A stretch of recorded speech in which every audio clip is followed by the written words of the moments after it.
ఈ పాడ్కాస్ట్ నచ్చితే లైక్ చేయండి, షేర్ చేయండి, సబ్స్క్రైబ్ చేయండి, ఫాలో అవ్వండి. అనగనగా ఒక అడవికి రాజు ఎవరు? సింహం. ఒకరోజు కుందేలు తన నివాసమైన బొరియ నుండి బయటకు వచ్చింది. చెట్టు మీదకు పాక్కుంటూ వెళుతున్న చిట్టి చీమను పట్టుకొని చిన్నగా కొట్టడం మొదలుపెట్టింది. అప్పుడు చీమ కుందేలు కొడుతున్న దెబ్బలకు తట్టుకోలేక కుయ్యో మొర్రో అంటూ గట్టిగా అరుస్తుంది. ఆ చెట్టు మీద ఉన్న పావురం, చిలుకలు చీమ అరుపులు విని కిందకు చూశాయి. వెంటనే ఏయ్, ఎందుకలా చిట్టి చీమను కొడుతున్నావు, విడిచిపెట్టు అని చిలుక కుందేలుతో అంది. కుందేలు మాత్రం చిలుక మాటలను వినిపించుకోనట్టుగా నటిస్తూ చీమను కొడుతూనే ఉంది.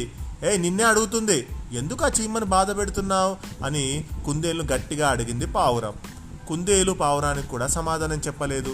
చీమను కొట్టడం మాత్రం ఆపలేదు. కుందేలు తిక్కగా ప్రవర్తిస్తూ చిట్టి చీమను ఇబ్బంది పెడుతుంది. ఈ విషయం రాజైన సింహానికి చెబితే దీని తిక్క కుదిరేలా శిక్ష వేస్తుంది అని చిలుక పావురానికి సలహా ఇచ్చింది.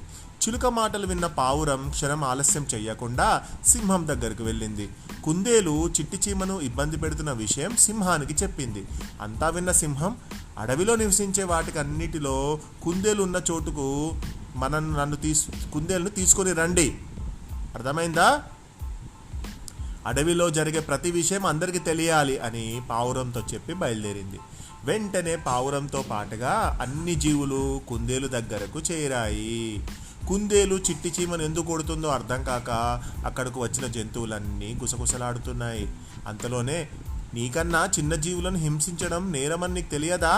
చీమను ఎందుకు అలా కొడుతున్నావు అని రాజైన సింహం కుందేలు గట్టిగా అడిగింది.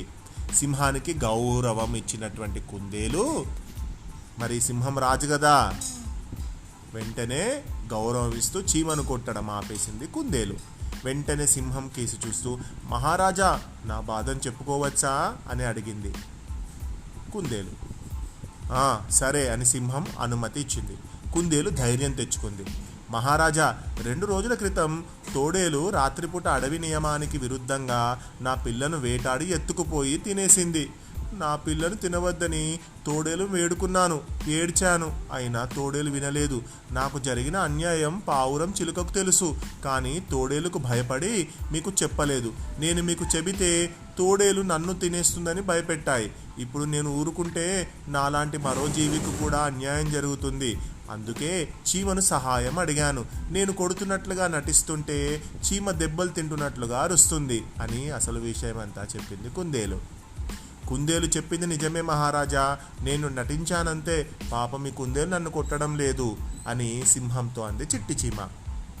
అయ్యో, నీకు చాలా అన్యాయం జరిగింది, పాపం నీ బిడ్డను పోగొట్టుకున్న నీ బాధను ఎవరూ తీర్చలేరు అని ఓదార్పుగా అంది సింహం. వెంటనే తోడేలు వంక గుర్రుగా చూస్తూ, వెధవా, ఎందుకలా అడవి నియమాలను అతిక్రమించి కుందేలు పిల్లని తిన్నావు అని గట్టిగా అడిగింది సింహం కోపంతో. మృగరాజు గర్జనకు తోడేలు వణికిపోయింది.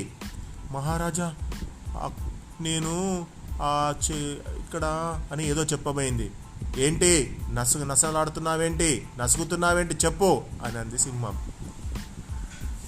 ఇక్కడ నేను ఏంటంటే, చిలుక పావురాలు తోడేలుకు భయపడి మీరెందుకు చెప్పలేదు చెప్పండి అని చిలుక పావురాలు కూడా సీరియస్గా చూస్తున్నాయి. అమ్మో, ఇప్పుడు మమ్మల్ని కూడా తిడతాడేమో అని చెప్పి. అనగానే, మహారాజా, ఆకృతిలో తేడాలు ఉన్నా అందరము జీవులమే కదా. సూర్యుని ఎండ, చంద్రుని వెన్నెల అడవి అంతటా సమానంగానే పడతాయి. ప్రకృతికి సూర్యచంద్రులకు లేని తేడాలు జీవులమైన మనకెందుకు? చిలుక పావురాలు తోడేలుకు భయపడి మీకు చెప్పలేదు. నేను అల్పజీవిని కనుక నా గురించి చెప్పాయి అంది కుందేలు. సింహం పావురం చిలుక కేసి చూసింది. మీరు తప్పును దాచి మరో తప్పు చేశారు. మనం తప్పు చేయడానికి భయపడాలి, తెలిసిన తప్పును చెప్పడానికి భయపడకూడదు, అర్థమైందా? మొదటిసారి కనుక హెచ్చరించి వదిలిపెడుతున్నాను, మరోసారి ఇలా చేస్తే మాత్రం శిక్ష తప్పదు అంది సింహం. చిలుక పావురాలు తప్పును ఇంకెప్పుడు దాచమని క్షమించమని సింహాన్ని వేడుకున్నాయి. సింహం తోడేలు వైపు చూసింది. రాత్రిపూట వేటాడేందుకు వెళ్ళకూడదు అని నీకు తెలియదా? మనం పెట్టుకున్న అడవి నియమాన్ని నువ్వు అతిక్రమించావు. కుందేలుకు కడుపుకోత మిగిల్చావు, పాపం దాని బిడ్డను చంపావు. నీకు 2 శిక్షలు విధిస్తున్నాను. ఒకటి మరణదండన, రెండవది అడవి నుండి దూరంగా వెళ్ళిపోవడం. నీకు ఏ శిక్ష వేయాలో కుందేలు నిర్ణయిస్తుంది అని చెప్పింది సింహం. తోడేలు కుందేలు కేసి దీనంగా చూసింది. కుందేలు ఏం చెబుతోందోనని సింహంతో సహా అన్ని జంతువులు ఎదురు చూడసాగాయి. మహారాజా, నా పిల్ల మరణించిన బాధలో ఉన్నాను. మరొకరి మరణం నేను కోరుకోను. అలా అని తోడేలును అడవి విడిచి వెళ్ళిపోమని కూడా చెప్పలేను. అడవి దాటితే మనకు ఇబ్బందులు తప్పవు. అడవికి అందరూ సమానమే. కానీ అడవి నియమాలు అందరూ పాటిస్తే అందరము బాగుంటామని నా అభిప్రాయం అని అంది కుందేలు. శభాష్, బాధలో ఉన్నా కూడా నీకు అపకారం చేసిన తోడేలును నువ్వు శిక్షించకుండా వదిలిపెట్టావు. నీ క్షమాగుణం గొప్పది అంటూ కుందేలును మెచ్చుకుంది సింహం. తోడేలుతో సహా అన్ని జంతువులు కుందేలు క్షమాగుణాన్ని మెచ్చుకుంటూ చప్పట్లు చరిచాయి. ఇక తోడేలుకు కట్టె నుండి నీళ్ళు వచ్చాయి. నేను నీ బిడ్డను చంపినా కూడా నన్ను మరణశిక్ష నుండి ఈ అడవిలో నుంచి వెళ్ళగొట్టకుండా నన్ను నువ్వు కాపాడావు. నీదెంత మంచి హృదయం. ఇంకోసారి నేను ఏ జంతువు పిల్లను కూడా, మన అడవిలోని జంతువు పిల్లలను, ఏ జంతువు పిల్లను కూడా నేను చంపను అని తోడేలు కుందేలుకు చెప్పింది. అలా ఎంతటి కఠినాత్ములనైనా కూడా క్షమాగుణం వలన మనము మార్చవచ్చు అని చెప్పేదే ఈ కథ. ఇంతటి చక్కటి కథను మనకు రాసిన వారెవరు? కేవి లక్ష్మణరావు గారు.